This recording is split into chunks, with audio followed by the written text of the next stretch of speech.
Pangulong BBM, pinaaaproba ang implementasyon ng mga prioridad na proyekto at programa.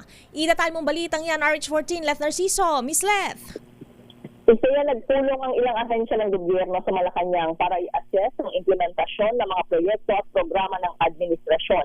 Kasunod ito ng utos ni Pangulong Bongbong Marcos na bilisan ang pagpapatupad ng mga prioridad na proyekto at programa para mapalakas ang paglago ng ekonomiya sa harap ng mga pandaigdigang hamon. Nakasama ng Executive Secretary Ralph Recto sa meeting ang mga opisyal ng Department of Agriculture, Department of Transportation, DPWH, DepEd at BBM na nangangasiwa sa big ticket programs. Tinalakay ng mga ito ang mga issue sa paggugol ng pondo para mapabilis ang proseso sa pagitan ng disbursements at releases.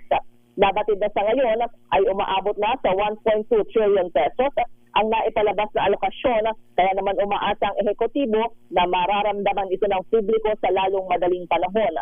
Targeting agarang maresolba ang ilang understanding. Inilatag naman ng mga opisyal ang mga bagong patakaran sa procurement na magpapabilis ng acquisition para maiwasan ang pagkaantala ng delivery. Ito si Leth Narciso para sa DZRH, una sa Pilipinas, una sa Pilipino.